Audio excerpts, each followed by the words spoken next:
Hello, humans. Hello, humans. So, today I want to talk about what mental illness and disease, emotional diseases, really are in reality.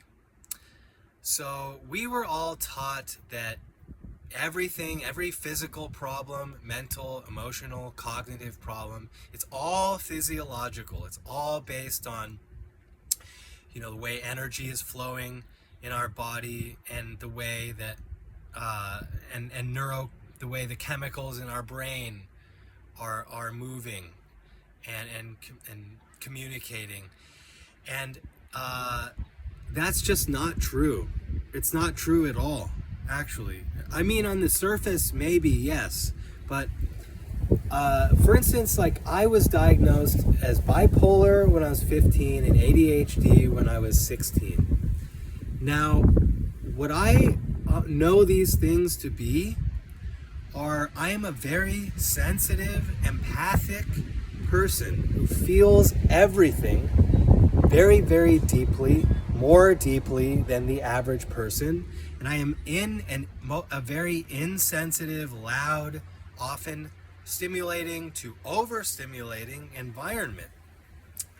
For me, even in nature, if there's a lot of wind or animals are making a lot of noise, it's a lot for me to take, and that can make me feel distracted, right? That unsettles my nervous system, or it can, depending where I'm at in that moment, how much sleep I got, what I've been eating, what media I've been consuming is another thing they don't tell us affects us, but it does. But anyway, just as far as these like mental illnesses and emotional illnesses, autism, multiple personality disorder, these are a result of a sensitive being coming into an insensitive environment that also and then with karma, to where you are vulnerable to spirits messing with you, and entities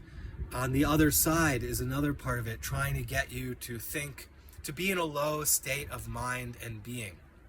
And then all the food, of course, that we have here is designed to get us into that. But even just if somebody was eating like me, is eating perfectly, and I go into like Tokyo in a mall and everyone's on their phone and there's Wi-Fi and all this other stuff, that's heavy energy. It's dense, very stimulating energy that is not inherently designed to work in flow and support the harmonious flow of energy and the balance of the human biofield. I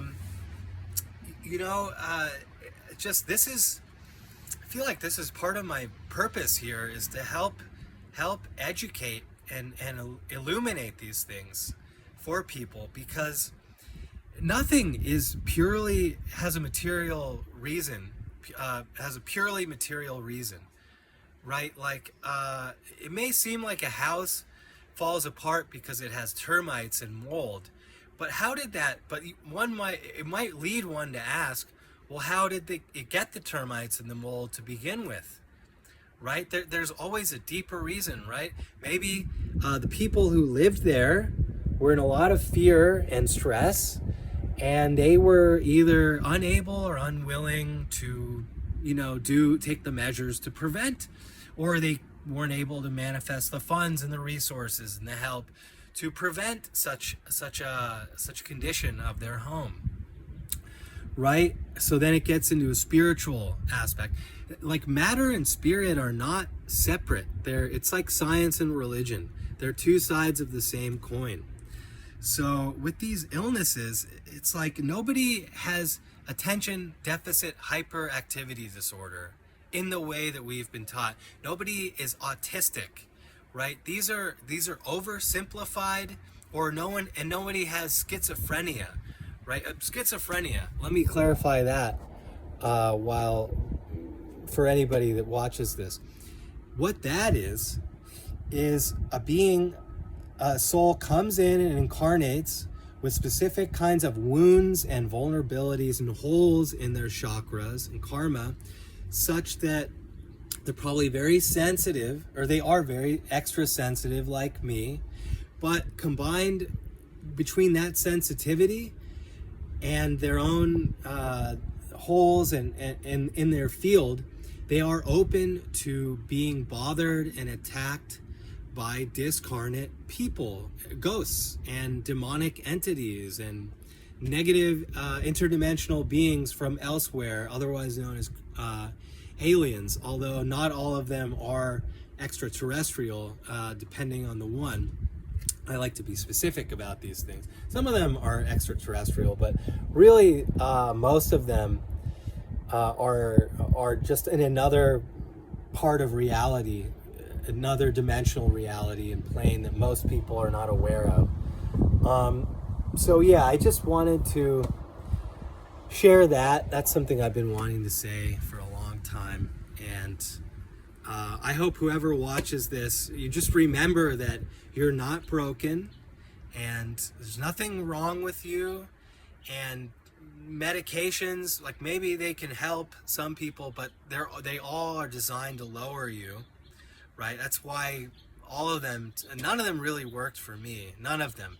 The only thing that helped me with my attention was coffee at a great expense to the rest of my well-being. It's really like, in order to deal with deep psycho-spiritual and energetic issues, it's not like, oh, make a pill and that will solve it for every person that has this similar issue. No, everyone is different, right? That's why one of the reasons I feel we all come here and come here again and again is to know ourselves, to get to know ourselves in a unique and individuated way, as source, as the person that we chose to be in the life that we chose to have and experience. And nobody is doing anything to you.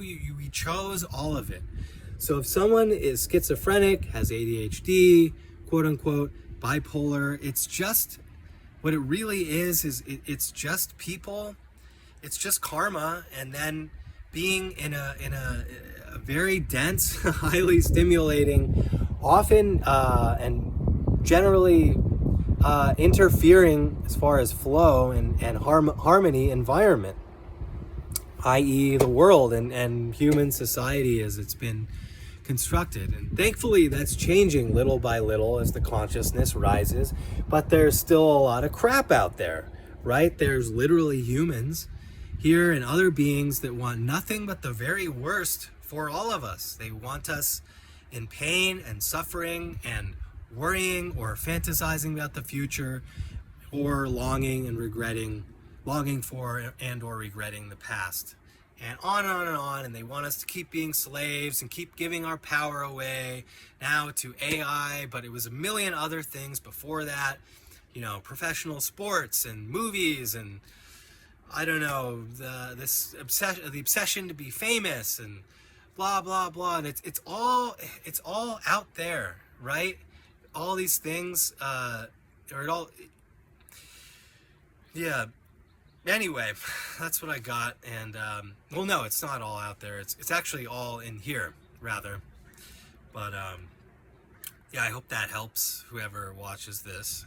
And yeah, enjoy wherever you are, whatever situation, whatever the moment is bringing you now.